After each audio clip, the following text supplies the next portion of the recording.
বেহাল দশা কাটেনি বার্ষিক উন্নয়ন কর্মসূচি এডিপি বাস্তবায়নে। চলতি অর্থবছরের 5 মাসে বাস্তবায়নের হার গত এক দশকের মধ্যে সর্বনিম্ন অবস্থানে। বাস্তবায়ন হয়েছে 11.75%। পরিকল্পনা মন্ত্রণালয়ের বাস্তবায়ন পরিবীক্ষণ ও মূল্যায়ন বিভাগের প্রতিবেদনে এসব তথ্য জানানো হয়েছে। এবারও সবচেয়ে পিছিয়ে রয়েছে স্বাস্থ্য মন্ত্রণালয়ের 2 বিভাগ।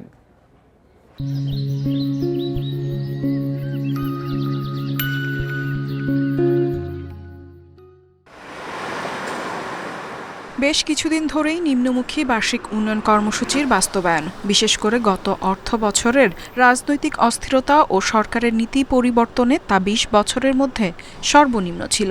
চলতি অর্থ বছরেও তা গতি পায়নি।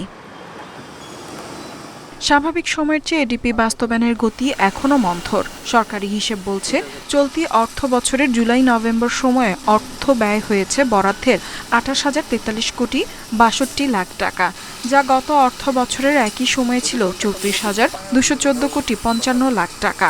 এতে 5 মাসে বাস্তবায়নের হার দাঁড়িয়েছে 11.75%। গত অর্থ বছরের একই সময়ে এ হার ছিল 12.29%। খাত সংশ্লিষ্টরা বলছেন, প্রকল্প অনুমোদন ও বাস্তবায়ন প্রক্রিয়া জটিলতা, টেন্ডার বিলম্ব, ঠিকাদার সংকট এবং আমলাতান্ত্রিক ধীর গতিতে এ অবস্থা সৃষ্টি হয়েছে। গত অর্থবছরে জুলাই-আগস্টে দেশে ছাত্র জনতার অভ্যুত্থান ও সরকারের পতনের কারণে কার্যত কোনো উন্নয়ন কার্যক্রম হয়নি। যদিও চলতি অর্থ বছরে এডিপি বাস্তবায়নে স্বাভাবিক গতি ফেরার কথা ছিল, কিন্তু বাস্তবে এখনও উল্লেখযোগ্য অগ্রগতি হয়নি।